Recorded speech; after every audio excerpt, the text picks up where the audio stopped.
Marcus Thaddeus Coleman stood before 2,800 faces in the Moscone Center's main hall, the kind of crowd that could swallow a man's voice if he let it. Stage lights painted everything in surgical white, turning the first three rows into silhouettes. A year ago, he'd been invisible. Today, every eye tracked him like he mattered. The projection screen behind him displayed a photograph he'd nearly forgotten existed himself in a thrift store jacket standing next to James Harrington in a $1,200 suit, both men caught mid-handshake in what the media had called the tech industry's most improbable partnership. Marcus remembered that moment differently. Remembered the weight of failure still clinging to his shoulders, the taste of desperation he couldn't quite swallow down. 14 months ago, I sat in a parking lot watching the company that just rejected me fall apart through floor-to-ceiling windows. I had a choice then. Drive away with my dignity intact, or walk back into a building where I'd just been told I wasn't good enough. The audience leaned forward. Marcus had learned this part, the rhythm of revelation. Give them the hook before the context. Make them need to know how a man goes from rejected to standing on this stage. What the HR director didn't know when she dismissed me that morning was that I'd already solved this exact problem 3 years earlier. At DataCore Systems, when everyone else was running protocols that made things worse, I found the answer in 4 hours. He paused, let the numbers sink in. 4 hours when others needed days. The projection changed to a black screen with white text 14 months earlier. The apartment at 4:15 in the morning existed in shades of gray streetlight, filtering through blinds that didn't quite close. Marcus had been awake since 3:47, listening to Lily's breathing shift from smooth to ragged. The cough that woke him wasn't dramatic, just persistent enough to pull him from dreams he couldn't remember into a present he couldn't escape. Her forehead under his palm carried heat, nothing dangerous but enough to worry. 7 years old, and she trusted him completely, believed her father could fix anything because he'd never told her otherwise. The thermometer read 99.4. Borderline. The kind of number that meant maybe school, maybe home, definitely a decision he'd have to make alone. Vanessa would know exactly what to do. The thought arrived unwanted, sharp as always.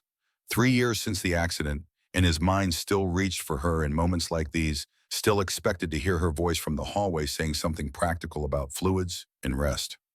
Instead, there was just the hum of the refrigerator in the kitchen, the distant sound of a truck on Euclid Avenue, the hollow quiet of a home missing half its foundation. The kitchen counter told its own story. Rent notice for $850 due in 9 days. Electric bill past the courtesy period. Lily's school supply list for next month items he'd been putting off. His phone on the counter showed the bank notification from yesterday, current balance, $67.32. Marcus made coffee with grounds he'd been stretching for 3 days, the brew coming out thin and bitter. 14 years of working in tech, and he'd been reduced to rationing Maxwell House, to checking his account balance before buying milk, to lying awake at 3 in the morning, doing math that never quite added up. The DataCore severance had lasted 4 months. The unemployment had lasted 2 more. Now there was just interview number 12 at TechFlow Solutions, and a prayer that this time would be different. The good luck card appeared on the table while he wasn't looking. Lily must have made it last night after he'd tucked her in, must have crept out of bed with construction paper and markers to build something she thought he needed. The front showed a crayon drawing of a man in a blue suit standing in front of a tall building, both rendered with the confident imprecision of a 7-year-old who hadn't learned to doubt her vision yet. The building scraped against a yellow sun. The man's smile was bigger than his face. Inside, in letters that wavered but never fell, she'd written, "Daddy can fix anything, love, Lily." His throat closed. She'd drawn stars around the word anything, little bursts of certainty in silver marker. He stood there holding this piece of construction papers like it was a legal document, like it proved something that mattered. Mrs. Beatrice Whitmore arrived at 7:15, exactly the way she had every morning for the past 4 months. 63 years old, with silver hair she wore in a bun, and eyes that had seen enough of the world to know when a man was drowning. She'd taught 4th grade for 37 years before retiring, had that particular gift for reading people that came from decades of watching children try to hide their troubles. She set her purse on the counter, took one look at Marcus's face. 11 tries, Marcus. Today's number 12. Her voice carried the kind of gentleness that made it harder to maintain composure. She knew the Count had been keeping track alongside him, had probably lain awake in her own apartment 2 doors down, wondering if this would be the one that stuck. His phone lit up with an email notification. The subject line was enough, RE Senior Systems Engineer position, Microdyne Corporation. He didn't need to open it to know what it said. They all said the same thing in the end, just arranged the words differently. After careful consideration, pursuing other candidates. Best of luck in your search. Interview number 11 dead before number 12 even started. I appreciate you doing this. Lily has a slight fever. If it goes over 100, there's children's Tylenol in the bathroom cabinet. Beatrice touched his arm, brief but firm. She'll be fine. You focus on showing them what you can do. The drive to TechFlow Solutions took 43 minutes through morning traffic that moved in lurches and stalls. Marcus used the time the way he'd used it for all the interviews before this one, rehearsing answers to questions he could anticipate. His '98 Honda Civic complained at every gear shift, the odometer reading 187,000 miles of slowly accumulated failure. Tell me about your experience at DataCore Systems. 8 years as a senior software engineer specializing in database architecture and system optimization. Led 3 major projects that improved processing efficiency by 34%. When the acquisition happened and they moved operations to Chicago, I chose to stay because I have a daughter in school here, friends, a life I couldn't just relocate. Why did you leave DataCore? They were acquired by a larger corporation, all operations consolidated to their Chicago headquarters. I was given the option to relocate, but I have personal commitments here that made that impossible. Personal commitments. The phrase tasted like ash. Every interview, the same dance, the same careful language, to avoid saying what they'd eventually ask anyway. Single father, 7-year-old daughter. The 2 facts that transformed every conversation from professional to suspicious. His mind wandered to patterns he'd been trying not to see. Interview after interview going well until family obligations came up. Watch the hiring manager's expression shift like a door closing. The conversation ending minutes later with polite promises that never materialized. Not this time. This time he'd deflect, redirect, find a way to answer without giving them the ammunition to shoot him down. He needed this job. Lily needed this job. The rent notice and the bank balance and the slow erosion of everything he'd built demanded this job work out. TechFlow Solutions rose 12 stories against a gray October sky, all glass and steel, and the kind of aggressive modernity that tech companies use to announce their relevance. The lobby through the windows looked like every other tech lobby Marcus had seen: polished floors and minimalist furniture, and young people in expensive casual clothes moving with the certainty of employment. Lily's card was in his jacket pocket. He touched it through the fabric, let his daughter's certainty be a talisman against his own doubt. The lobby was exactly as cold as it looked from outside. A receptionist, who couldn't have been more than 25, directed him to the 11th floor with the kind of professional smile that never reached actual warmth. The elevator played music that was trying not to be music, ambient, sound shaped into something inoffensive. Marcus checked his reflection in the brushed steel doors. 10-year-old suit that still looked professional if you didn't look too close. Tie his brother had given him for a birthday he couldn't remember. Shoes he'd polished last night until the cracks didn't show. The conference room had windows overlooking the city, the kind of view that was designed to impress. Marcus sat in a leather chair that was too comfortable, laid his folder on a table that was too clean. His resume sat inside 5 pages that documented a career that should have meant something. The door opened. Victoria Sutherland entered, first 44 years old, and carrying herself like someone who'd learned early that authority was something you projected rather than earned. Behind her came Robert Ashford, technical lead, late 40s, with the kind of programmer's posture that spoke of decades spent hunched over keyboards. Last was Margaret Flynn, operations 50s, expression neutral in a way that felt practiced. They arranged themselves across the table. Victoria opened a portfolio, clicked a pen. Robert set down a laptop. Margaret folded her hands. "Mr. Coleman, thank you for coming in." Victoria's voice was professional in the way voices became when they'd said the same words 1,000 times. "I've reviewed your materials and I have to say your background at DataCore is impressive." The next 40 minutes went better than Marcus had any right to expect. They asked about system architecture and he answered. They posed theoretical problems and he solved them.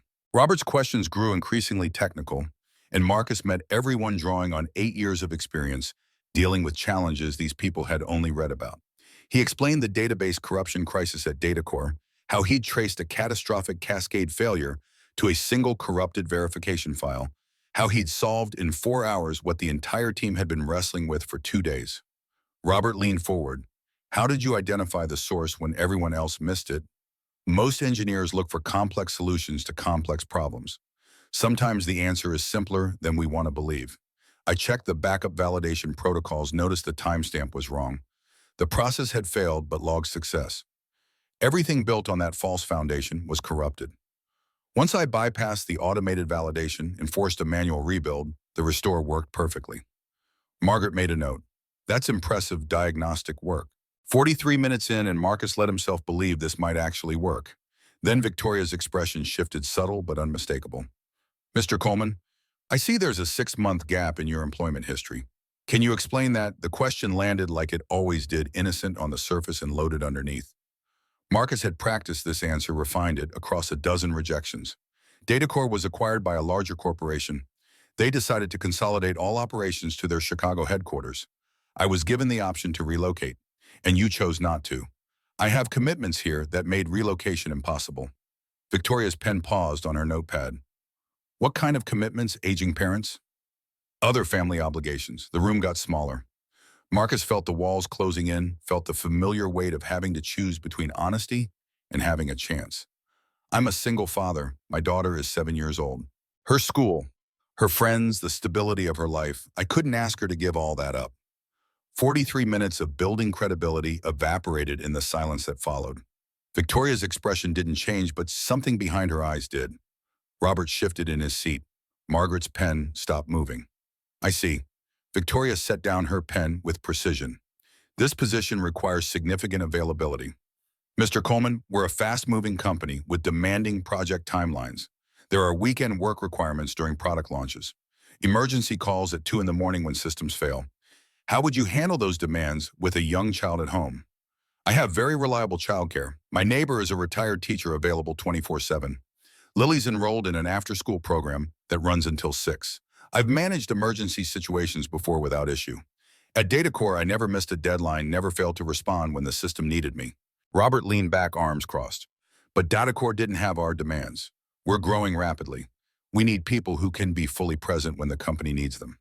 I understand that. My availability has never been the issue. My work at Datacore speaks for itself. Victoria picked up her pen again, not to write, but to hold. Mr. Coleman, I appreciate your honesty about your situation. But there are inherent limitations when one has singular parental responsibility. We need someone who can be fully present without external distractions. Someone whose focus isn't divided. The words landed soft but hit hard. External distractions, divided focus. Marcus had sat through enough of these conversations to recognize the translation. With respect, Miss Sutherland, I noticed you didn't question my competence during the technical portion of this interview. My answers were solid. My experience directly addresses your needs. The only variable that changed was mentioning my daughter. Victoria's expression cooled. Mr. Coleman, there's no need to become defensive. We're simply being thorough in our evaluation. I'm not defensive. I'm observing a pattern. If I were married with a stay-at-home spouse managing my household, would my availability be under this kind of scrutiny? Margaret shifted. Mr. Coleman, we ask all candidates about their ability to meet our demanding schedule. You asked me about distractions and divided focus. Those aren't schedule questions. The air in the room changed. Victoria set her pen down completely. Robert's jaw tightened. Margaret looked at her notepad like it contained answers to questions no one was asking. Mr. Coleman, I think we've covered what we need to cover. We have several more candidates to interview. We'll be in touch regarding next steps. Marcus stood, gathered his folder with hands that wanted to shake but didn't. This is the 11th interview where everything was fine until I mentioned being a father. I am one of the best systems engineers you're going to interview. My track record proves that. You're going to pass on me because I have a 7-year-old daughter who needs her father. Victoria stood as well. Mr. Coleman, I understand you're frustrated, but this interview is concluded. He nodded, turned, walked out of conference room B with his dignity held together by force of will. The elevator ride down felt longer than the ride up. Outside, the November air bit at exposed skin. His car waited in the parking lot, looking as defeated as he felt. Marcus sat behind the wheel and didn't start the engine. Pulled out his phone. No messages from Beatrice, which meant Lily was fine. Just him and the slow realization that he had no idea what came next. 9 days until rent was due. A daughter who believed her father could fix anything. The phone buzzed.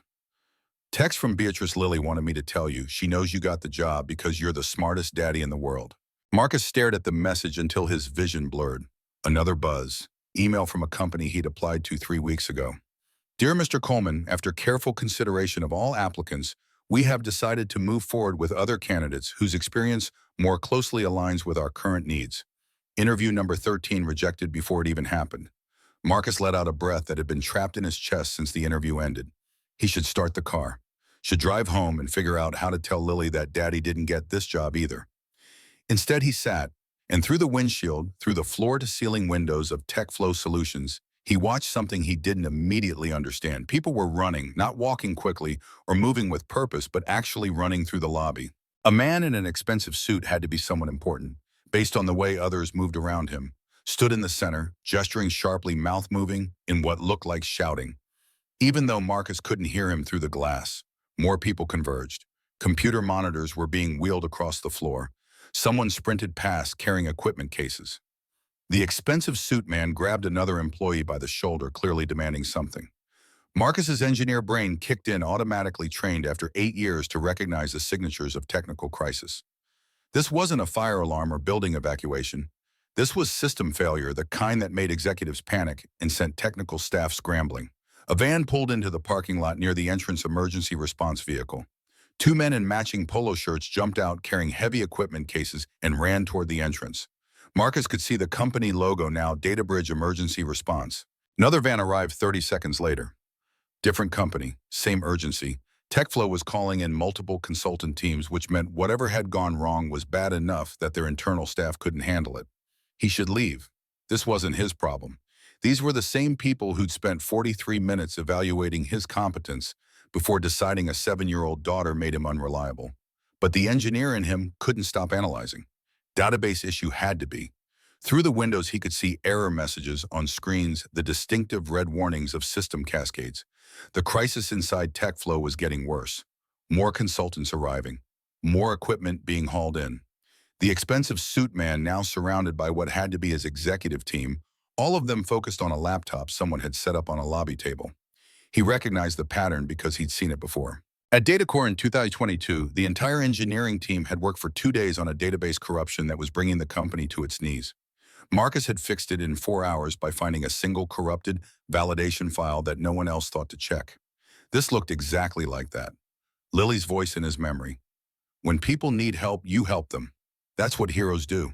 He'd said that to her once back when she'd asked why he always stopped to help Mrs. Whitmore with her groceries. Now his 7-year-old daughter's philosophy sat in his chest like an accusation. But helping people wasn't contingent on whether they deserved it. Marcus looked at the good luck card still sitting on his passenger seat. Daddy can fix anything. Lily had drawn it believing he'd come home successful. Instead, he was going to come home unemployed again with rent due in 9 days. Unless he opened his car door. This was stupid. They'd rejected him. Walking back in there would be humiliating at best. But Lily believed her father could fix anything, and maybe proving that one time would matter more than all the rejections. Marcus pocketed the card and walked toward the TechFlow entrance, having no idea if this was the best decision of his life or the worst. The lobby was chaos. 50 people minimum, all moving with the frantic energy of a crisis spiraling beyond control. Computer equipment covered every available surface. Consultants in company-branded shirts huddled around monitors. The expensive suit man stood near the elevators, face red tie loosened, looking like someone watching his empire burn. Marcus made it 3 steps inside before a hand caught his arm. Sir, the building's in lockdown. Only authorized personnel and approved consultants. The security guard was maybe 40 black name badge reading T. Washington. I interviewed here this morning. I think I can help with your database issue. Washington's expression didn't change. We got 50 consultants working on it right now, sir. Marcus gestured at the chaos behind the guard. Does that look under control to you? Washington glanced back, and in that momentary hesitation, Marcus saw doubt flicker across his face. Still, he shook his head. I have my orders. No unauthorized access during the crisis. Then call someone who can authorize me. Tell them Marcus Coleman is here, the candidate who interviewed this morning, and I've dealt with this exact failure before. Washington studied him for a long moment. Finally, he reached for his radio. Control, this is Washington at main entrance. I have a gentleman here, says he interviewed this morning, claims he can help with the system problem. Name is Marcus Coleman. Static, then a voice. Hold him there, I'll check with Miss Sutherland. Marcus's stomach dropped. The weight felt eternal. Around them, the crisis continued. Someone shouted about backup corruption. The expensive suit man threw his phone at a wall hard enough that it shattered. Washington's radio crackled. Peterson, Ms. Sutherland says the gentleman should leave the premises. Marcus felt the door closing. Sir, I'm going to have to ask you to wait. The voice came from behind them. Marcus turned to see a young man in his mid-20s, TechFlow badge hanging from his neck, running toward them with desperate energy. Wait, hold on. You're Marcus Coleman. The guy who interviewed this morning. Marcus nodded, not sure where this was going. I'm Donovan Hayes, Junior Systems Engineer. I read your case study on cascade prevention. You published in Systems Architecture Quarterly 3 years ago. You read that? It's cited in 3 textbooks. You solved a backup corruption cascade in 4 hours that Donovan stopped. Looked past Marcus at the chaos in the lobby, back at Marcus, that looks exactly like what's happening here. Donovan pulled out his phone, dialed without hesitation. Mr. Harrington, sir, this is Donovan Hayes from Systems. The candidate from this morning, Marcus Coleman. He's here. He published the definitive paper on database cascade failures. He's dealt with this exact scenario before. A pause. Donovan's eyes widened. Yes, sir. Right away. He lowered the phone. Mr. Harrington wants you in the server room immediately. Washington stepped aside. Marcus followed Donovan into the chaos weaving between consultants and equipment heading for the elevators. I can't believe you're here. Your data core paper fundamentally changed how we think about validation protocols. When I saw the cascade starting this morning, I thought if only we had someone who understood this, and now you're actually here. The doors opened into a server room that looked like a war zone. Equipment everywhere, 6 different consultant teams clustered around various stations, all of them talking over each other. And in the center, the expensive suit man. Up close, he was older than Marcus had thought, early 50s, exhausted. His shirt was soaked through with sweat. His hands shook slightly. Next to him stood Victoria Sutherland, and the look she gave Marcus could have frozen water. Mr. Harrington, Victoria's voice was ice. I must object to having unauthorized personnel in our server room during a crisis. The expensive suit man, Harrington, the CEO, turned to Marcus. You're Coleman. The one Victoria interviewed this morning? Yes, sir, and you've seen this before. Marcus looked past him at the monitors showing cascading errors. At Data Core 2022, different system, but same failure pattern. Automated backup restoration, spreading corruption instead of fixing it. A man in a consultant's polo shirt, late 50s, stepped forward. Sir, we've attempted 14 different restore protocols. This gentleman can't possibly show me your backup integrity logs. Not the results, the validation process logs. Harrington gestured at Donovan. Pull them up. 30 seconds of typing. A screen full of data. Marcus scanned it, found what he was looking for in less than a minute. There. He pointed. 3:47 a.m. this morning, your validation check completed in 51 seconds. So, the consultant's tone dripped condescension. Standard validation takes 11 to 13 minutes. This didn't run properly. Your validation protocols are corrupted. Every restore attempt trusts poison verification files. You're not fixing the problem, you're spreading it deeper. The room went quiet. Harrington leaned forward. Can you fix it? I need complete system shutdown for 3 minutes. If I'm wrong, you lose 3 minutes. If I'm right, you're back online in under 5. Harrington looked at the expensive consultant. What do you recommend, sir? Shutting down without comprehensive analysis could cause permanent data loss. Harrington cut him off. Mr. Coleman, you have 3 minutes. Do it. Victoria moved like she was going to object. Harrington gave her a look that stopped the words in her throat. Donovan was already pulling up access screens. Marcus sat at the terminal.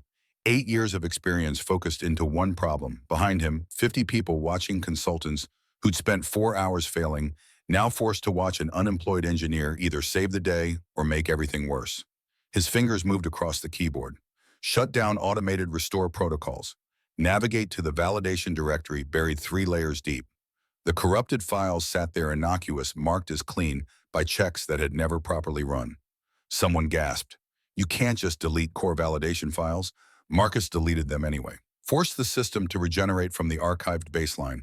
Watch the progress bar crawl while everyone held their breath. 2 minutes 47 seconds. 2:58. 3:12. New validation protocols generated clean. Marcus initiated database restoration. 3 minutes 42 seconds after he'd started, the screens turned green. System online. Database accessible. Errors cleared. The server room erupted. Someone screamed in relief. Donovan grabbed Marcus's shoulder. Consultants who'd been failing for 4 hours stood frozen. Harrington stared at the screens like they'd performed a miracle. 3 minutes 42 seconds. Mr. Coleman, I don't even know what to say. Marcus stood. You hired good consultants. They'd have found it eventually. In days. Harrington's voice was rough. We had an investor presentation in 90 minutes. If this system was still down, we'd have lost the biggest contract in company history. You just saved TechFlow Solutions. From across the room, Victoria watched her expression unreadable. Mr. Coleman, Harrington was saying, I want to hire you, right now. Senior systems architect reporting directly to me. $110,000 annual salary. $12,000 signing bonus available immediately. Full benefits for you and your daughter. Start Monday if you're available. The world tilted. This morning he'd been rejected. 90 minutes ago he'd been in his car wondering how to tell Lily he'd failed again. Now the CEO was offering him more money than he'd made at Datacore. I accept. Good. Now I need you in the investor presentation. You're the reason we still have a company to present. The conference room for the investor presentation was massive. Floor-to-ceiling windows. A table that could seat 20. 3 people in expensive suits waiting representing enough money to build or destroy companies. Harrington did introductions. The lead investor, silver-haired man named Thomas Whitfield, studied Marcus with sharp eyes.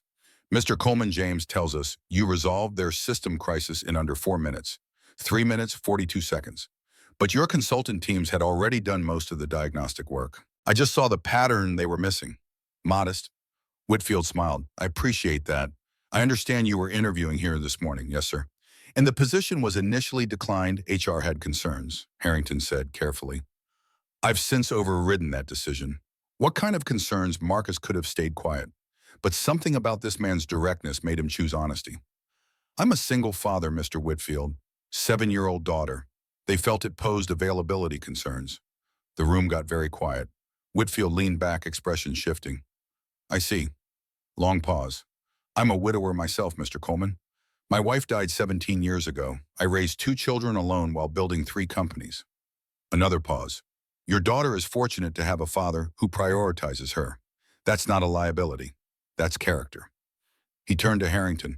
James, I'm approving the $250 million investment round. Mr.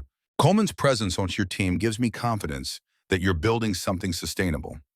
The meeting continued, but Marcus barely tracked it. His phone buzzed. Text from Beatrice Lilly asking when you're coming home with good news. He typed back, tell her daddy has amazing news, home by 6. The meeting ended with handshakes and signed term sheets. Harrington pulled Marcus aside. Monday morning, 9 a.m. We'll get your onboarding started. He paused. Marcus, I need to be honest. Victoria raised serious objections to this hire. She's been with TechFlow for 16 years.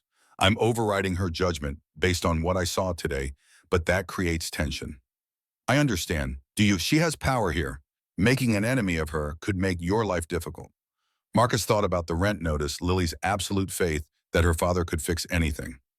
Mr. Harrington, I spent 6 months watching my daughter believe in me, while the world told me I wasn't good enough. If keeping this job means dealing with difficult politics, I'll take that over, explaining to a 7-year-old why we're being evicted. Harrington smiled. Monday, 9 a.m. Welcome to TechFlow.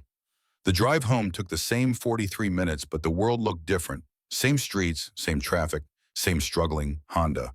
But Marcus Coleman was employed again. He pulled into the apartment building lot at 5:47. Mrs. Whitmore's door opened before he reached his own. Well, I got the job. Her hands flew to her mouth. Oh, Marcus. Oh, thank God. It's more than a job. They're paying me $110,000 a year, $12,000 signing bonus, full benefits. I start Monday. Beatrice pulled him into a hug. Lily's going to be so proud. Inside his apartment, Lily was at the kitchen table drawing. She looked up when the door opened, gap-toothed smile breaking across her face. Daddy, did you get the job? Marcus knelt down. I got the job, sweetheart. She screamed and launched herself at him. I knew it. I knew you would. He held her, this little person who believed in him so completely, and felt something tight in his chest finally release. Daddy, can we get ice cream to celebrate? Absolutely, they went. Marcus let Lily get 2 scoops, sat across from her, watching her talk about school and her best friend Sarah and the science project she wanted to do about volcanoes. Normal things? When they got home, Lily made him read 3 chapters of her current book, then negotiated for 1 more, then finally agreed to sleep. Marcus tucked her in, watched her eyes close with the complete trust of a child who believed her father had everything under control. Back in the living room, he pulled out his phone, opened his bank app. Monday morning, that would start changing. 1 week until the signing bonus hit. 2 weeks until first paycheck. Rent would get paid. Bills would get caught up. He sat on his couch in an apartment he could now afford to keep and let himself feel the full weight of what had happened. Rejected at 9 a.m., employed by 3 p.m. Lily's good luck card sat on the coffee table. Daddy can fix anything. She'd been right, not in the way she'd imagined, but through seeing a crisis and choosing to help even though he'd been rejected. The rent notice was still on the counter. He picked it up, looked at the number that had been terrorizing him. $850. In 1 week, he'd have $12,000. Marcus turned off the lights, checked Lily one more time, and went to bed with hope as a tangible thing for the first time in half a year, not knowing that the crisis was just beginning, that Victoria Sutherland had plans he couldn't see, that his daughter would face something worse than financial instability, that the next 3 weeks would test him in ways that had nothing to do with databases and everything to do with dignity. But tonight, none of that had happened yet. Tonight, there was just a father and daughter sleeping peacefully, both believing tomorrow would be better than today. Monday morning arrived with the weight of new beginnings. Marcus stood outside TechFlow Solutions at 8:45, earlier than necessary, but unable to stay home any longer. The building looked different now that he belonged inside it. Still glass and steel, still aggressively modern, but no longer a fortress keeping him out. The security desk recognized him. Washington nodded as Marcus approached, something like respect in the gesture. "Mr. Coleman, your badge is ready. Floor 11, they're expecting you." The badge felt substantial in his handproof of employment rendered in plastic and magnetic strip. Marcus Coleman, Senior Systems Architect. The title that had seemed impossible Friday now hung from a lanyard around his neck. Donovan Hayes was waiting when the elevator doors opened. The young engineer's enthusiasm hadn't dimmed over the weekend. "Everyone's talking about Friday. Word got around that you fixed in 4 minutes what cost us $500,000 in consultant fees. You're basically a legend." Marcus followed Donovan down a corridor lined with offices. "I got lucky identifying the problem quickly." Luck doesn't explain publishing the definitive paper on Cascade failures. Donovan stopped outside a corner office with windows overlooking the city. "This is you. Harrington wanted you to have proper space." The office was 3 times larger than Marcus's cubicle at Datacore had been. Desk credenza, 2 guest chairs, a view that stretched to Lake Erie on clear days. Someone had already set up his computer, left a welcome packet on the desk.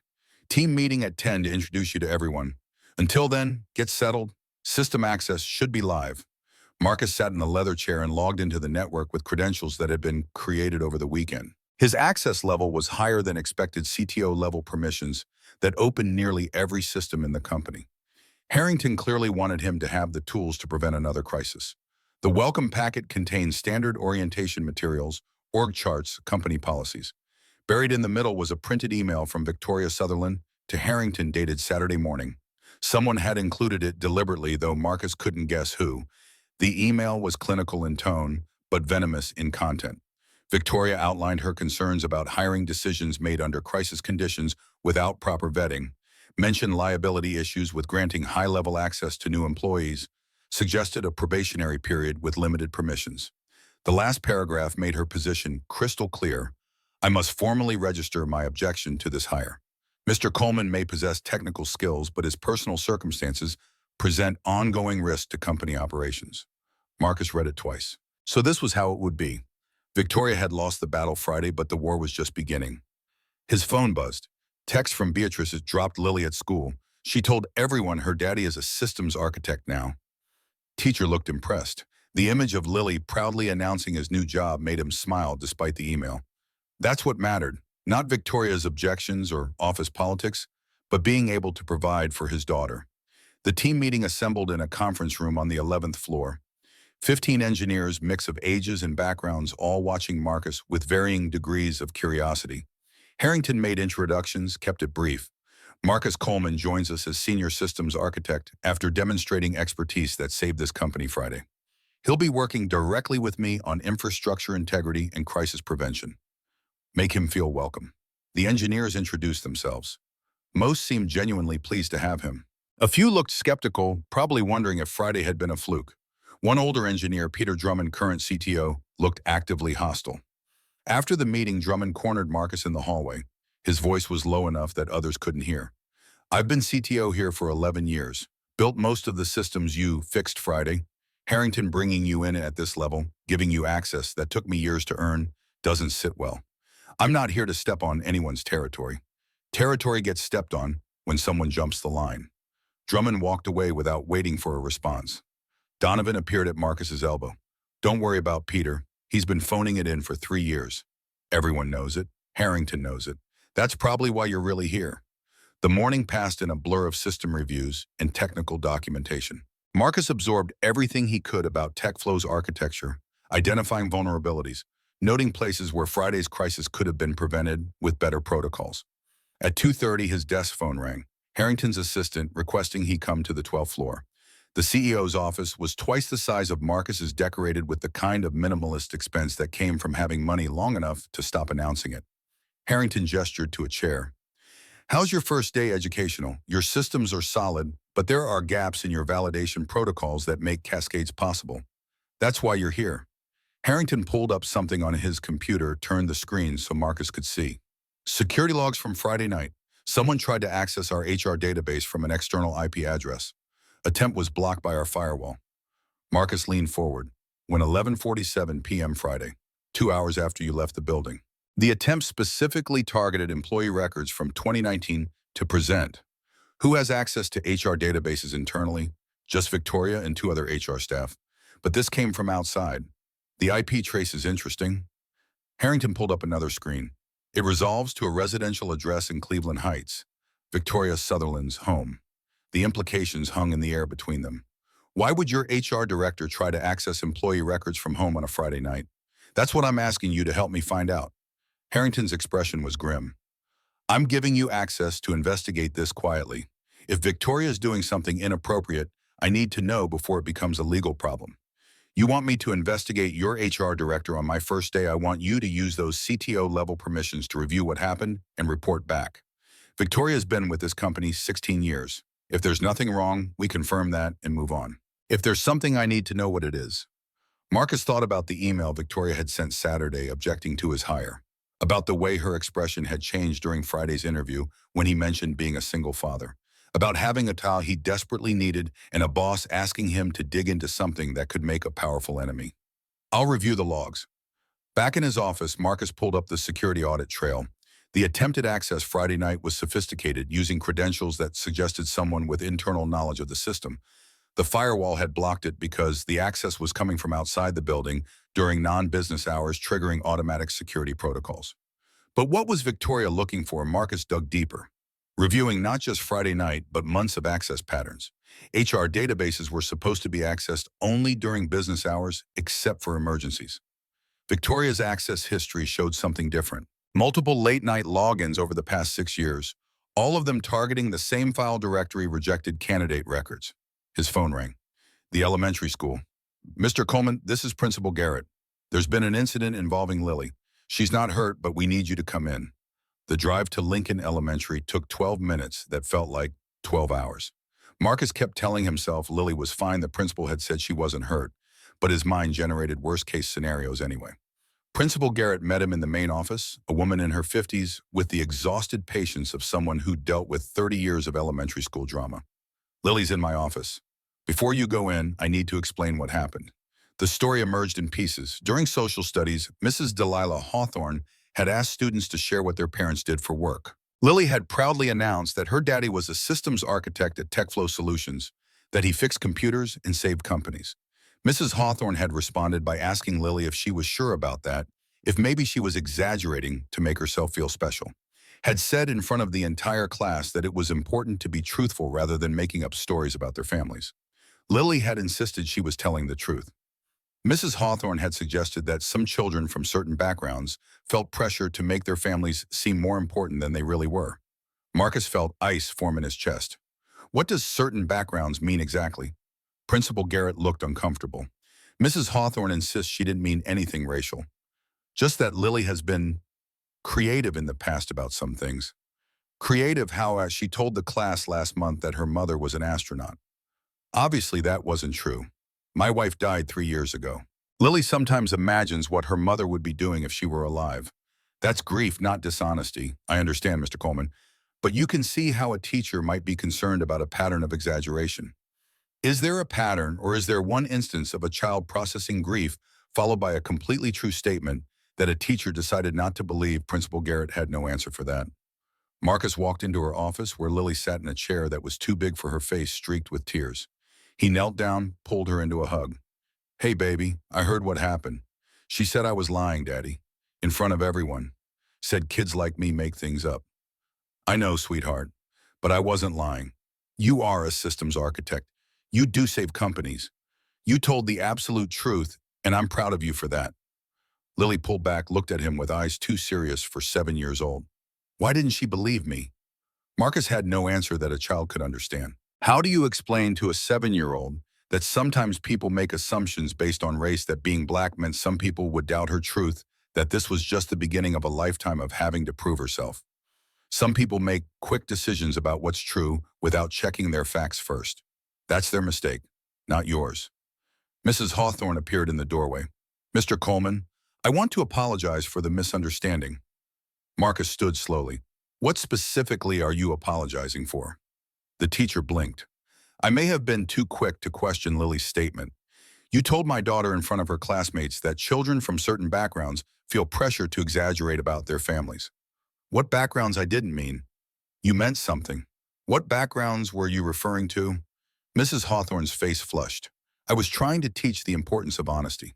By calling a black child a liar when she told the truth." Marcus kept his voice level but let the words land hard. "My daughter has never lied to you. My wife's death is documented. My employment is verifiable. You made an assumption based on nothing except your own bias." Principal Garrett stepped forward. "Mr. Coleman, I'm sure we can resolve this professionally." Professionally would have been Mrs. Hawthorne checking facts before humiliating a student.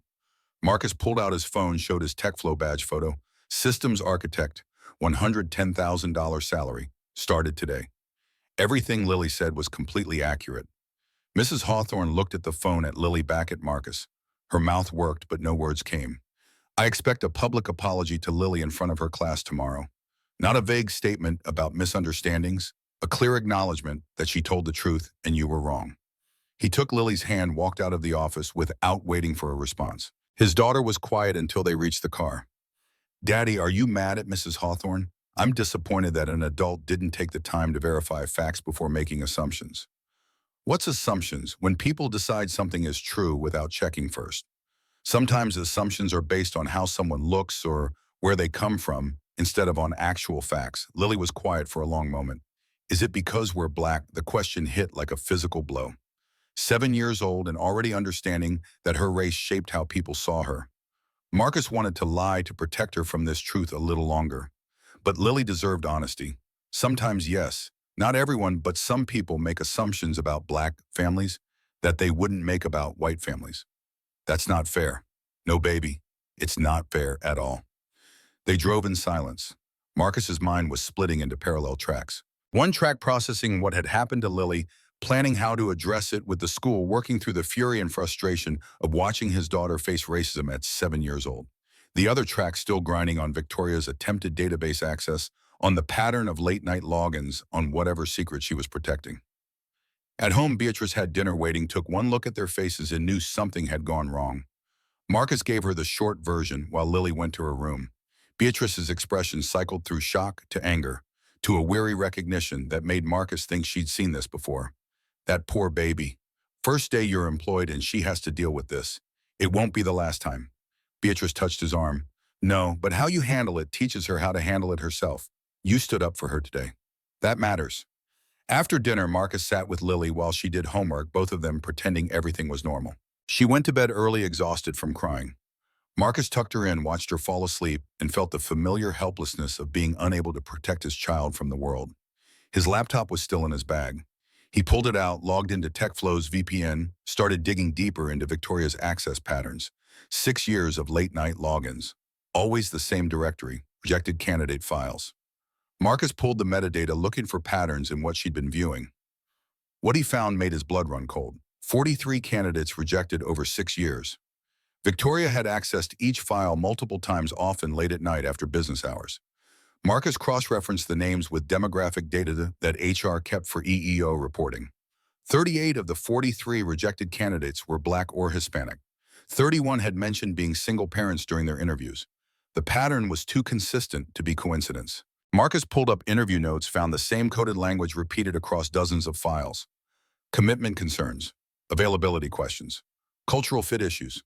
And overwhelmingly, these notes appeared for candidates of color who'd mentioned family obligations. He ran the numbers against hired candidates from the same period. White candidates who mentioned being single parents during interviews, 12 applied, 11 hired.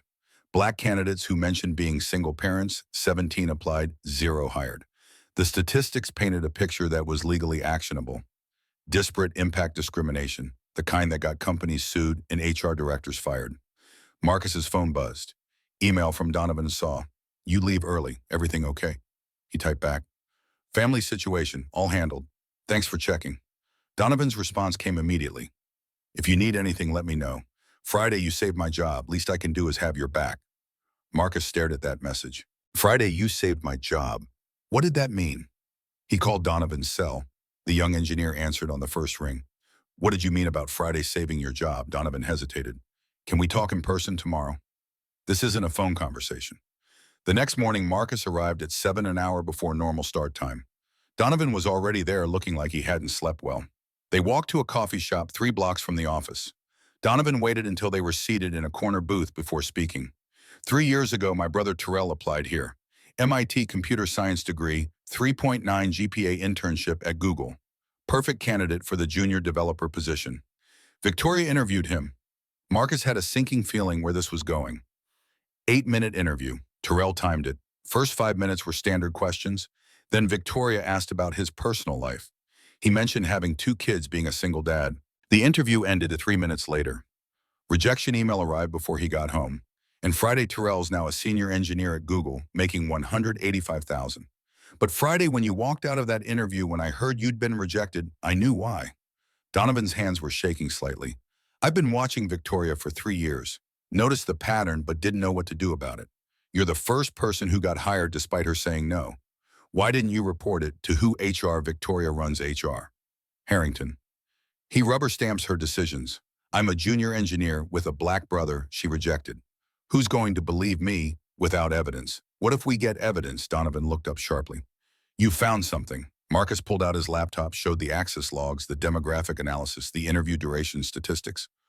Watched Donovan's eyes widen as the scope became clear. "This isn't just wrong, this is federal discrimination." Title 7. Maybe Section 1981. How do you know employment law? I've been researching for 3 years, trying to figure out if what I was seeing was illegal or just unfair. Turns out it's both. They sat in silence while the implications settled. Marcus thought about Lily at school, about Mrs. Hawthorne's assumptions, about the way systems of bias repeated at every level. We need more than data. We need testimony from the people she rejected. You want to contact them? If we're going to do this, we do it right. Document everything. Build a case that can't be dismissed. Donovan's expression shifted to something like hope. You're really going to take this on? Victoria's been here 16 years. She has connections on the board. My daughter was called a liar yesterday by her teacher for telling the truth about my job. I'm tired of watching people make assumptions based on race and family status. If we don't fight this, it just keeps happening. Over the next week, Marcus and Donovan worked carefully. Reached out to 8 rejected candidates from Victoria's files, explained what they'd found, asked if anyone would be willing to share their experience.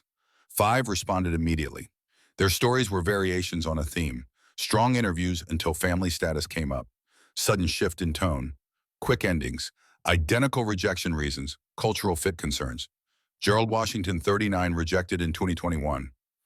Everything was great for 40 minutes. She asked if I had family. I mentioned my 2 daughters. Interview ended 6 minutes later. She said I clearly had divided priorities. Jamal Brooks, 44, rejected in 2020. I asked if being a single father would be a problem. She said not directly, but that the company needed people who could be fully committed. The way she said committed made it clear what she meant. Marcus documented everything. Built a database tracking interview duration, before and after family mention. Average time from hello to family question, 41.7 minutes. Average time from family mention to interview ends 6.3 minutes. For white candidates, the numbers were reversed. Thursday afternoon, Harrington called Marcus to his office. The CEO looked like he'd aged a decade in a week. I got an email from Victoria's attorney. She's alleging harassment, says you and Donovan Hayes have been contacting rejected candidates to build a case against her. She's threatening legal action if it continues. Marcus had expected this. We contacted 8 people, asked if they'd be willing to share their interview experience. All communication was professional. None of it constitutes harassment. Victoria claims you're accessing confidential HR files without authorization. You gave me CTO-level access and asked me to investigate Friday's security breach. The files I accessed were directly relevant to that investigation. Harrington rubbed his temples. Marcus, I appreciate thoroughness, but this is becoming a problem. Victoria's threatening to go to the board. Some members have worked with her for over a decade. What if what we found is bigger than office politics? Marcus pulled up his laptop, showed Harrington the analysis. 43 rejections over 6 years, demographic breakdown, interview duration statistics, the coded language pattern. Everything laid out in charts and graphs that made the discrimination impossible to dismiss. Harrington stared at the screen for a long time. When he finally spoke, his voice was quiet. If this is accurate, we could be looking at a federal lawsuit. Class action, the company could be liable for millions. Or you could fix it now, acknowledge the problem, make it right, implement real changes. By throwing Victoria under the bus, by holding her accountable. Marcus kept his voice level. Mr. Harrington, 8 days ago you told me I wasn't good enough because I have a daughter. Friday you saw that judgment was wrong. How many other qualified people did this company lose because of similar bias? Harrington closed the laptop. I need time to think about this. In the meantime, stop contacting rejected candidates. That's a direct order.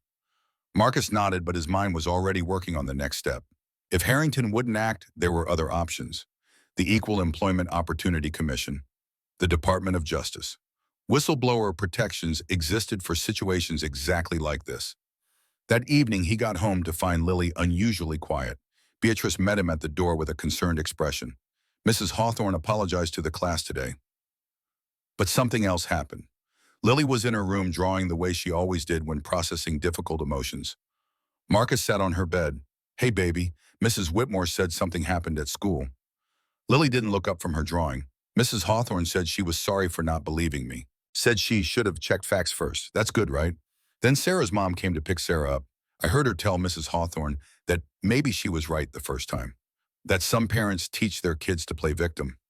Marcus felt rage ignite in his chest. Sarah's mom said that I wasn't supposed to hear, but I did. He pulled Lily into a hug, felt her small body shake with tears she'd been holding in all day. Baby, listen to me. Some people are going to doubt you your whole life. Not because of anything you did, but because of who you are, and that's wrong. But you know what matters. Lily shook her head against his chest. The truth matters. You told the truth. I'm proud of you for that. Don't ever let other people's doubts make you question what you know. But it hurts when they don't believe me. I know. It hurts me too. But we don't stop telling the truth just because it's hard. We keep being honest, keep being excellent, keep proving them wrong one day at a time.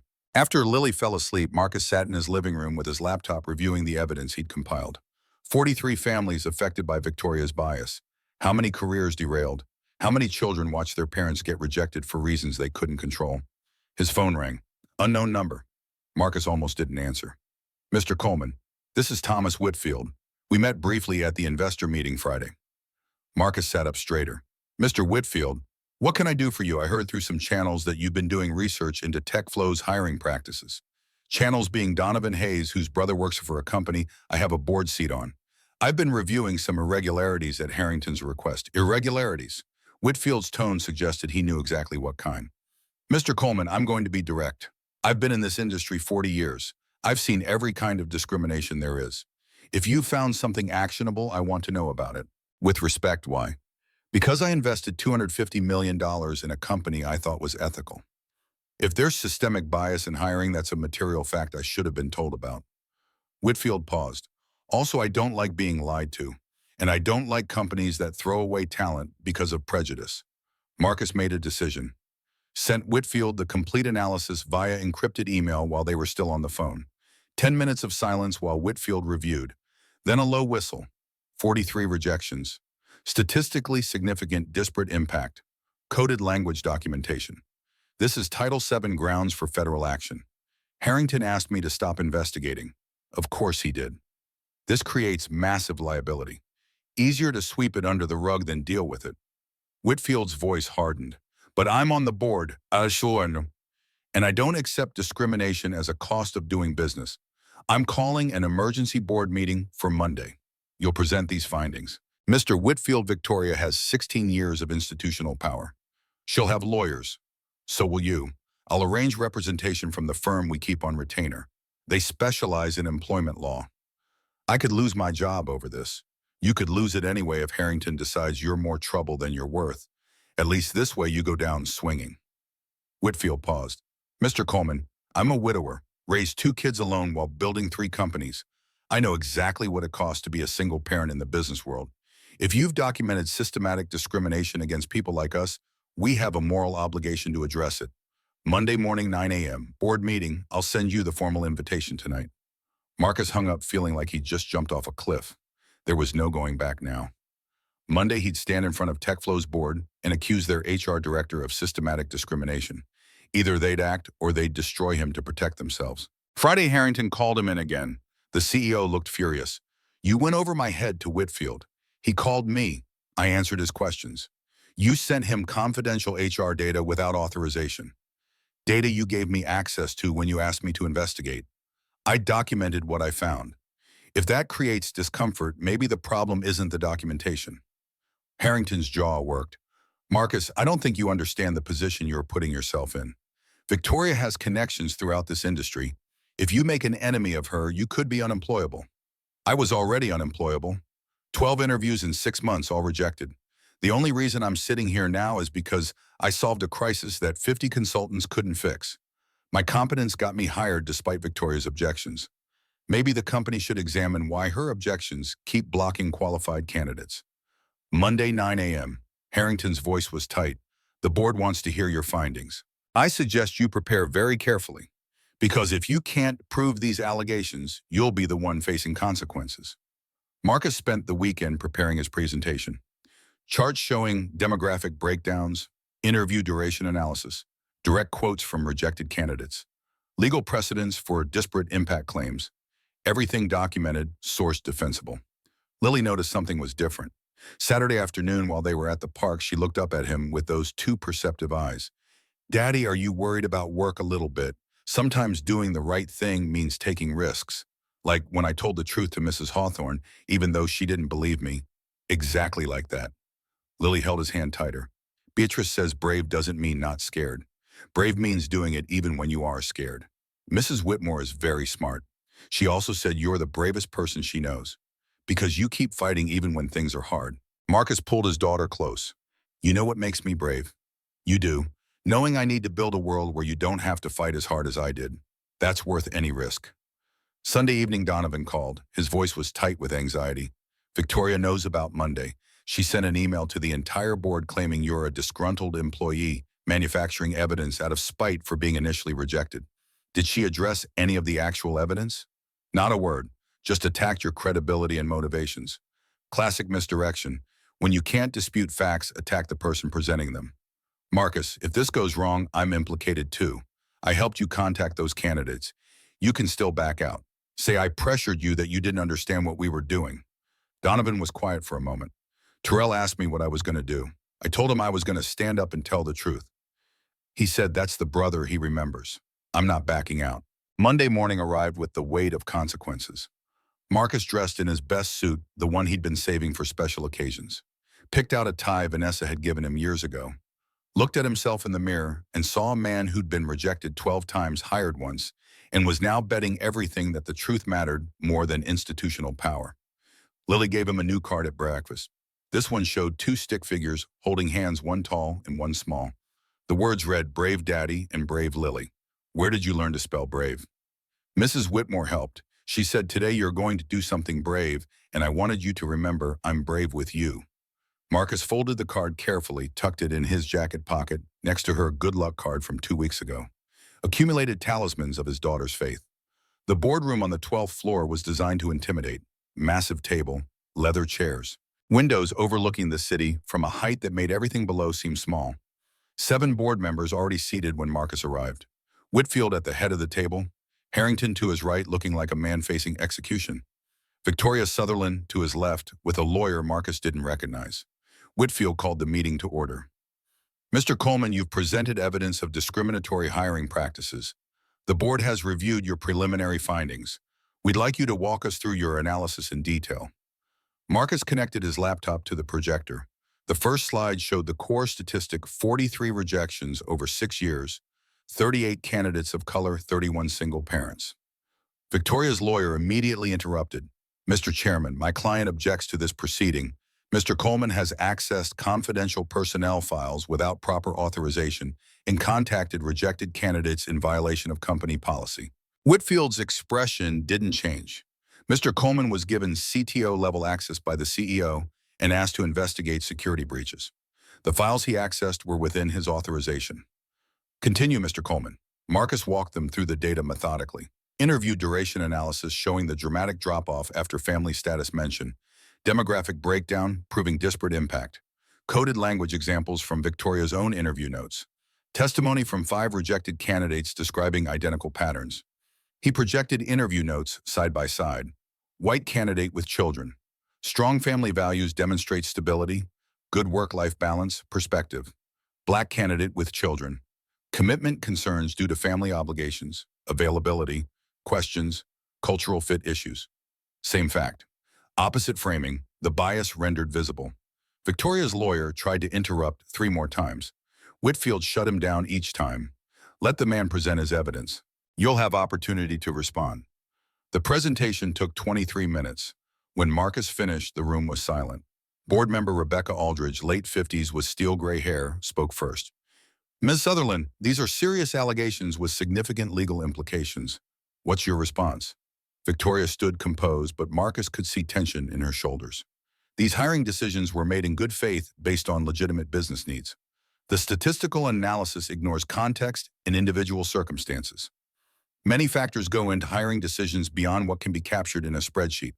Can you explain why interview duration drops by an average of 35 minutes after candidates of color mention family obligations?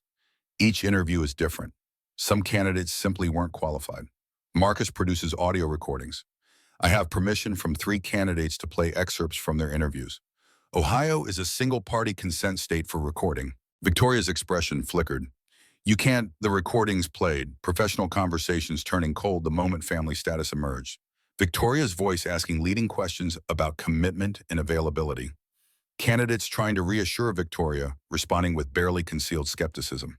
The bias audible in tone and word choice. The last recording was Terrell Hayes Donovan's brother. Clear, articulate, answering technical questions with expertise. Then Victoria asking about his personal life. Terrell mentioning his children. Victoria's voice shifting. "I appreciate your honesty, but we need someone who can be fully committed without distractions. Someone whose focus isn't divided." The recording ended. Donovan stood up from where he'd been sitting in the back of the room. "That's my brother, MIT computer science 3.9 GPA. Victoria rejected him in 8 minutes. He's now a senior engineer at Google making $185,000. TechFlow lost him because of this policy." Victoria's lawyer stepped forward. "This is an ambush. We weren't told there would be recordings or surprise witnesses." Whitfield's voice cut through the objections. "Ms. Sutherland, I need a direct answer. Did you systematically reject qualified candidates based on race and family status?" Victoria's composure cracked. "My ex-husband was a single father. He told me his children came first, that work came second. Then he left for a position in Seattle and I never saw him again. I've spent 16 years trying to protect this company from employees who can't fully commit. If that's discrimination, then discrimination is what good business requires." The silence that followed was absolute. Victoria seemed to realize what she'd just admitted. Her lawyer grabbed her arm, tried to get her to sit down, but it was too late. Board member Jonathan Sterling, mid-40s investment banker, spoke carefully. "Miss Sutherland, you just acknowledged implementing hiring policies based on personal bias against single parents. Not bias, experience, practical evaluation of commitment risk." Aldridge cut in. "Commitment risk evaluated differently based on race. That's textbook disparate impact discrimination. We could be looking at class action liability." Harrington finally spoke, his voice hollow. "Victoria, I think you should take administrative leave pending a full investigation." "Administrative leave," Victoria's voice rose. "I've given this company 16 years. I've built HR policies that protected us from bad hires.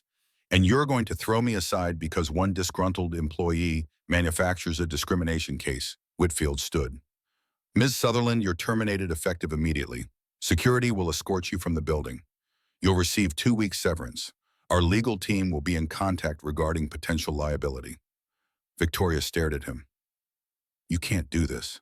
I'm the lead board member and primary investor. I absolutely can. Whitfield's tone was final. This company will not tolerate systematic discrimination regardless of how long someone has been employed or what justifications they offer. Victoria looked around the room like she was searching for allies. Found none. Her lawyer was already packing his briefcase, clearly unwilling to be associated with her admission. She walked out without another word, two security guards appearing to escort her. When the door closed, Harrington turned to Marcus. His expression was complicated. You just cost this company 16 years of institutional knowledge and potentially exposed us to massive legal liability. Whitfield responded before Marcus could. James, he documented discrimination that was happening under your watch. You should be thanking him for giving us a chance to fix it before a federal lawsuit did it for us. Harrington's jaw worked, but he didn't argue. The board discussed next steps. Full audit of hiring practices over the past decade. Compensation fund for rejected candidates. Policy changes to prevent future discrimination. Independent oversight of HR for the next 3 years. Through it all, Marcus sat quietly waiting to learn if he still had a job. Whitfield finally addressed him directly. Mr. Coleman, on behalf of the board, thank you for bringing this to our attention. I know it required considerable personal risk. Marcus nodded, unsure what to say. We'll be reaching out to the 43 affected candidates with formal apologies and financial compensation. Those interested in reconsidering employment will receive priority interviews with new HR leadership. Sterling added, we're also implementing the policy changes you outlined. Blind resume review, structured interview scoring, diverse panel requirements. You've probably saved this company from a federal consent decree. Aldridge looked at Harrington. James, I think we need to discuss CTO succession planning. Peter Drummond has been phoning it in for years. Maybe it's time for fresh leadership. Marcus saw where this was going, tried to head it off. I've been here 2 weeks. I'm not qualified to be CTO. Whitfield smiled. 2 weeks ago, you fixed a crisis 50 consultants couldn't solve. Today, you documented systematic discrimination and forced this company to address it. You're exactly the kind of leader we need. The board voted. Drummond would be moved to advisory role. Marcus would assume CTO responsibilities after a 6-week transition period. The salary increase was substantial enough to make his eyes widen. After the meeting ended and board members filtered out, Whitfield pulled Marcus aside. That took courage. Most people in your position would have kept their head down, taken the paycheck, ignored the problem. My daughter was called a liar for telling the truth about my job. I'm tired of watching people make assumptions based on race and family status. Whitfield nodded. My wife died 17 years ago. Breast cancer. I had a 6-year-old and a 9-year-old.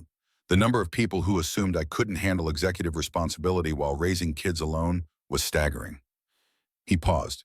Change doesn't happen because people in power suddenly become enlightened. It happens because someone refused to accept the status quo. You refused. That matters. Marcus left the building at noon. Sent a text to Beatrice. All done. Heading home. Can you tell Lily everything went well?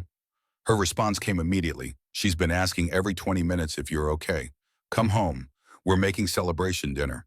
The drive back felt surreal. 2 weeks ago, he'd been unemployed with $67 in the bank. Now he was CTO designate of a major tech company, had exposed systematic discrimination, had forced accountability, had bet everything on the truth mattering, and somehow won. Lily met him at the door, threw herself into his arms with the full force of 7-year-old relief. Mrs. Whitmore said you were brave today, that you did the right thing even though it was scary. Marcus carried her inside, sat on the couch with her in his lap. Remember when you told Mrs. Hawthorne the truth even though she didn't believe you? Yeah. Today I told the truth about something bigger, and it was scary, but you taught me that brave means doing it anyway. Did they believe you eventually? After I showed them proof, good. Lily leaned against his chest. Daddy, I made you another card. The card showed a figure in a cape standing in front of a tall building. The sun overhead had a smiley face. The words read, my daddy fixes everything even when it's hard. Marcus held his daughter in the card and felt the weight of what he'd set in motion. Victoria was gone, but her bias had shaped the company for 16 years. 43 families deserve more than apologies. The systems that enabled discrimination ran deeper than one HR director. But today, for the first time in 6 months, Marcus believed change was possible, believed that refusing to accept injustice could actually matter. His daughter believed he could fix anything. Maybe with enough courage and enough truth, that belief wasn't as naive as it seemed. Outside, the November sun was setting, casting long shadows through the apartment windows.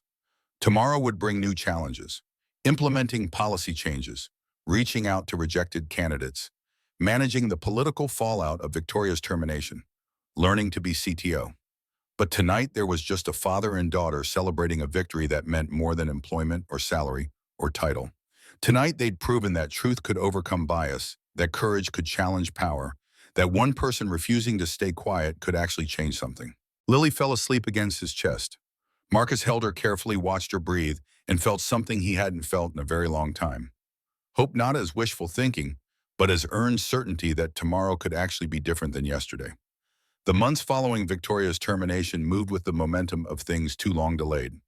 Marcus transitioned into the CTO role through February, learning to navigate executive politics while maintaining the technical clarity that had gotten him hired. Peter Drummond took his forced advisory position with visible resentment but minimal resistance, smart enough to recognize when battles were already lost. The compensation fund became Marcus's priority. Working with an independent mediator, TechFlow contacted all 43 rejected candidates. 28 responded. 17 accepted financial settlements averaging $8,000 each in formal apologies and the option to reapply. 5 were still unemployed. 3 were underemployed in positions below their qualifications. 9 had found good jobs elsewhere but appreciated the acknowledgement that their rejections had been unjust. Gerald Washington accepted a senior developer position in March. Walked into the office on his first day, shook Marcus's hand, and his voice cracked when he spoke. 3 years I thought something was wrong with me. Thought I wasn't good enough despite my qualifications. You proved it wasn't me. That's worth more than the settlement. Jamal Brooks declined the job offer but took the compensation. Sent Marcus an email that arrived late one night: I'm happy at my current company. But thank you for proving I wasn't crazy. Thank you for showing my daughter that when people treat you unfairly, fighting back is possible. Terrell Hayes, Donovan's brother, stayed at Google but used the settlement to fund coding bootcamp scholarships for single parents. Named it the Coleman Fund without asking permission. Marcus found out when a reporter called asking for comment on the first cohort of 20 students. The policy changes rolled out in April. Blind resume screening that stripped names and demographic markers. Structured interview protocols with standardized questions and scoring rubrics. Diverse panels required for all technical positions. Independent quarterly audits of hiring data. By May, TechFlow's candidate acceptance rate for people of color had risen from 42% to 78%. Single-parent hires increased from 11% to 31%. The numbers proved what Marcus had known all along: competence existed everywhere once you stopped filtering for comfort. The industry noticed. Forbes published a profile in June: How One Engineer Changed Tech Hiring Forever. The article traced Marcus's journey from rejected candidate to CTO who'd exposed systematic discrimination. Other companies in Cleveland began reviewing their own practices. Some voluntarily, others under pressure from employees who'd read the article and started asking uncomfortable questions. Lily turned 8 in July. The party was small, just her closest friends and Beatrice. But when she blew out her candles, Marcus saw something different in her expression. Not just childhood joy, but a kind of confidence that came from watching her father fight for what was right and win. She was learning that resistance wasn't futile but necessary. Mrs. Hawthorne had retired in June, citing health reasons. The school hired a younger teacher, a black woman named Jennifer Mills, who treated Lily and the other students of color with the kind of baseline respect that should have been standard but somehow wasn't. Small victories accumulating into something that might eventually resemble justice. The invitation to speak at the National Tech Leadership Conference arrived in August. Marcus almost declined. Public speaking wasn't his strength. But Whitfield called personally. You need to tell this story. There are thousands of engineers out there facing what you face, thinking they're the problem when the system is the problem. Give them hope. Show them change is possible. Lily found him practicing his speech one Saturday morning, climbed into his lap while he reviewed slides on his laptop. What's this for, Daddy? A conference where I talk to other people about making companies fairer. Like how you made TechFlow fairer. Exactly like that. Are you nervous? Very nervous. 3,000 people is a lot of people. Lily thought about this. Mrs. Mills says when you're nervous about doing something important, remember why it's important. Why is this important? Marcus pulled up a slide showing the demographic shift in TechFlow's hiring. Because 17 families have jobs now because we changed the rules. And if I tell that story well, maybe other companies will change their rules too. Maybe thousands of families.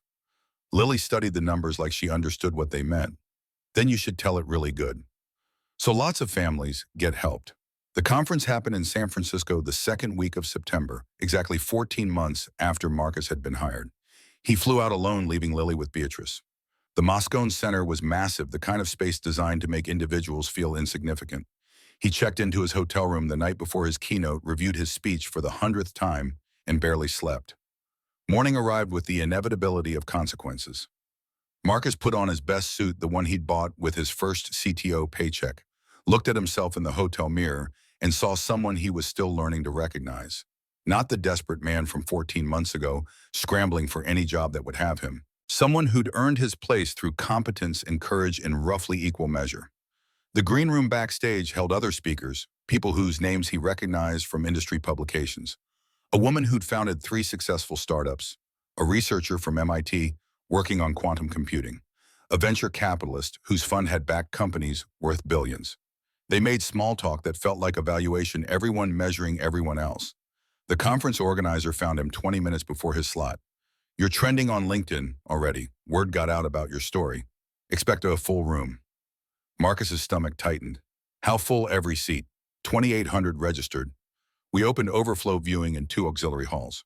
The stage was larger than he'd imagined, lights bright enough to turn the first 3 rows into silhouettes. Marcus walked to the podium while someone read his introduction credentials that sounded more impressive out loud than they felt living through them. The applause faded. 2,800 faces waiting. Marcus gripped the podium edges and began with the same words that had opened this story. 14 months ago, I sat in a parking lot with $67 in my bank account watching the company that just rejected me fall apart through floor-to-ceiling windows. I had a choice then: drive away with my dignity intact or walk back into a building where I'd just been told I wasn't good enough.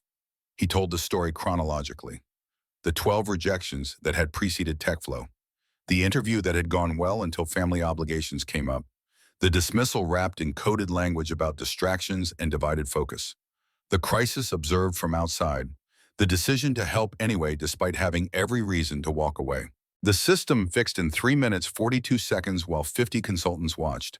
The job offer that changed everything. Then the harder part. Lily's experience at school, her teacher's assumptions, the realization that bias wasn't just about employment, but about how his daughter would be seen and treated her entire life. The investigation into Victoria's hiring practices that had started with checking security logs and ended with documenting 6 years of systematic discrimination. The numbers appeared on the screen behind him. 43 candidates rejected, an interview duration dropping from an average of 41 minutes to 6 minutes after family status was mentioned. Demographic breakdown showing 38 people of color affected. The coded language patterns that made discrimination look like business judgment. I didn't set out to expose anything. I was trying to keep my job. But when I saw the pattern, when I understood that 43 families had faced what I'd faced, staying quiet wasn't an option.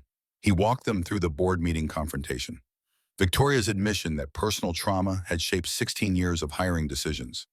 The termination and policy changes, the compensation fund and rehiring initiative. The ripple effects spreading beyond one company as other organizations read about the case and examined their own practices. The statistics showing TechFlow's transformation appeared on screen. Hiring rates before and after. Retention improvements. Innovation metrics. The business case for inclusion rendered in data that couldn't be argued with. You can't fix what you won't acknowledge. For 6 years, TechFlow rejected qualified candidates because one person's bias became company policy. How many other companies have similar patterns they don't examine? How many talented people are we losing because we filter for comfort instead of competence? Marcus paused, looked out at the crowd. He could barely see past the lights. Change doesn't require perfection. It requires the courage to admit when systems are broken and the commitment to fix them even when it's uncomfortable.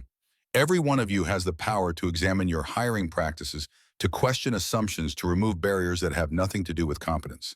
He thought of Lily's card from 14 months ago, the one about fixing anything. Thought about what he wanted these 2,800 technology leaders to understand. The question isn't whether your companies have bias. The question is what you're going to do about it once you see the evidence. Whether you'll have the courage to change systems that benefit from the status quo. Whether you'll prioritize fairness over institutional comfort. His voice steadied, carrying 14 months of hard-won certainty. I was rejected 12 times before TechFlow hired me. Told explicitly and implicitly that being a good father made me a bad employment risk. But I'm standing here now because one crisis forced one company to see past their assumptions. Because I refused to accept that my daughter's need for stability should disqualify me from using my skills. The screen behind him changed to show a photo he'd included at the last minute. Lily at her 8th birthday party, gap-toothed smile, holding a science project about volcanoes. Not identified by name, just a reminder that behind every statistic was a child watching how adults handled injustice. That's my daughter. She's 8 years old now. When this started, she was 7, and she believed her father could fix anything. I didn't want to prove her wrong, so I fixed what I could. One company's policies, 43 families' situations. Maybe through this story, your willingness to examine your own systems. Marcus gripped the podium, delivered his closing. You don't have to be perfect to make a difference. You just have to refuse to accept that broken systems are inevitable. One person documenting injustice can cascade into hundreds of small changes. Those changes can cascade into transformed industries. It starts with someone refusing to stay quiet when they see evidence of harm. His voice dropped intimate despite the massive room. 14 months ago, I was unemployed and desperate. Today, I'm CTO of a growing company. But that's not the victory. The victory is 17 families who have jobs they deserve. 43 people who got acknowledgement that their rejections were unjust. Thousands who've read this story and found courage to challenge discrimination in their own lives. He stepped back from the podium, finished. That's what we built. Not from perfection, but from one person's refusal to drive away from a parking lot. From the belief that competence and family aren't mutually exclusive. From the understanding that dignity matters more than institutional comfort. The silence lasted maybe 2 seconds, felt like forever. Then the room erupted. People on their feet, applause rolling like thunder. Not just recognition, but something larger. The possibility that systems could change. That one person's refusal could matter. That courage compounded into justice given enough time and determination. Marcus stood on the stage absorbing it, this moment he hadn't imagined 14 months ago when he'd been sitting in his car with a daughter's card and no idea how to provide for her. The standing ovation continued. 3 minutes. 4. People weren't just clapping, but nodding to each other, making eye contact, communicating something Marcus couldn't quite read from the stage but felt in the air. Agreement, commitment, the infectious nature of possibility. When it finally ended, Marcus walked off stage on shaking legs. The conference organizer grabbed his arm. That was incredible. We've already got 50 companies requesting your slides. The hashtag is trending nationally. Marcus nodded, not quite able to process. His phone was buzzing constantly. LinkedIn notifications piling up. Email inbox flooding. The story escaping his control, becoming something bigger than his personal vindication.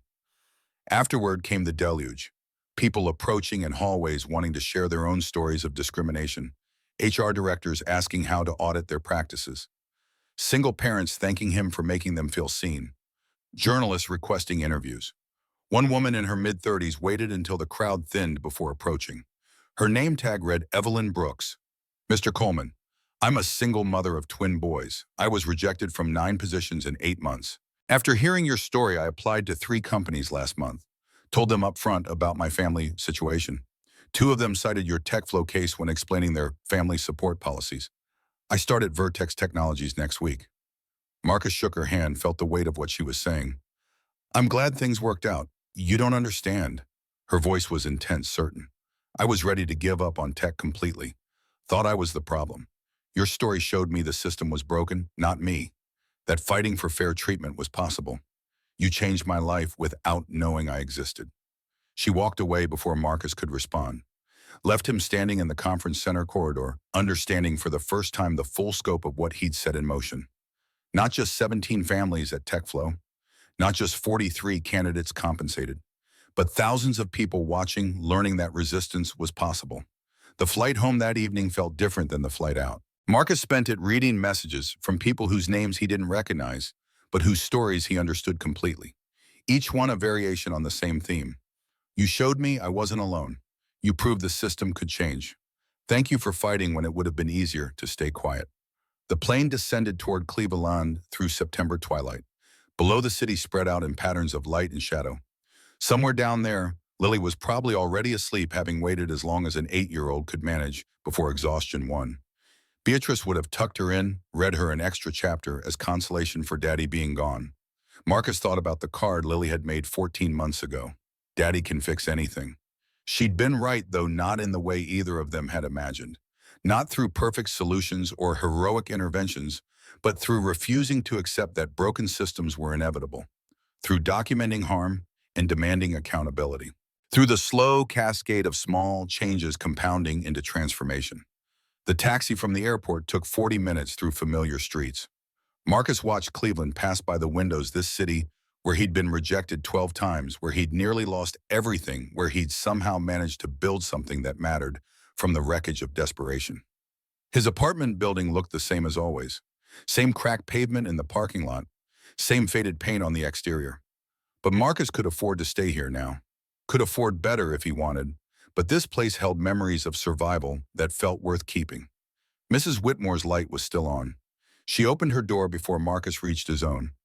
"How did it go?" Standing ovation. 3 minutes long, Beatrice's eyes filled. "Oh, Marcus, I knew they'd see what we see. Is Lily asleep since 8:30? But she left something for you on your desk. Made it this afternoon while I was helping with homework." Inside the apartment, Marcus found the card immediately. Construction paper and markers. Lily's evolving artistic skills on display. The drawing showed a stick figure on a stage with hundreds of smaller figures watching. The sun overhead was enormous, taking up half the sky. The words in her careful second-grade handwriting, "My daddy changed the world."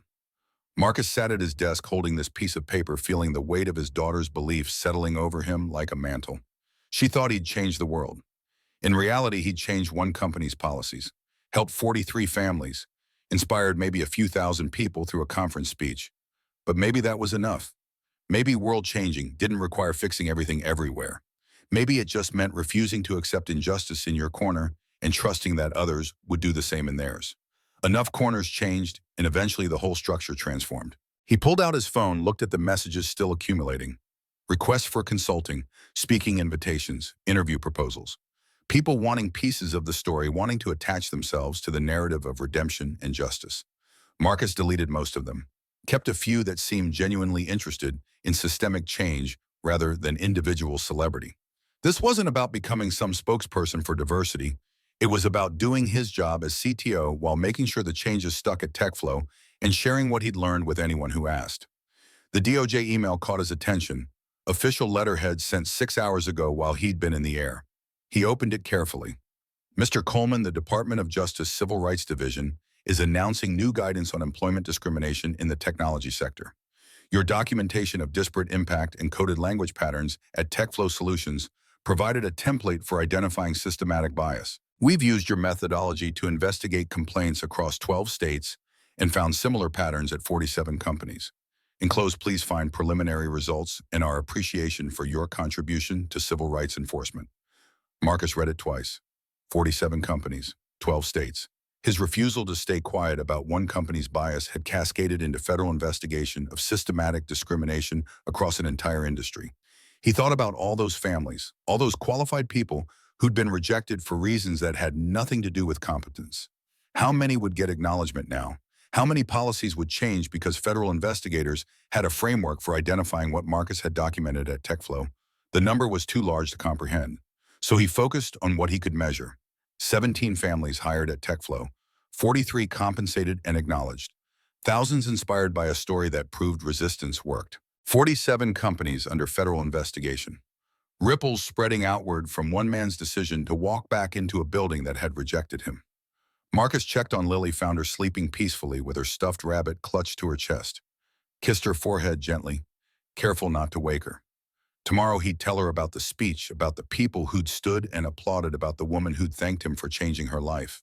But tonight he just watched her breathe, this small person whose absolute faith had been the foundation for everything that followed. She'd believed her daddy could fix anything. And in trying to live up to that belief, he'd accidentally proven that one person refusing to accept injustice could cascade into something larger than individual redemption.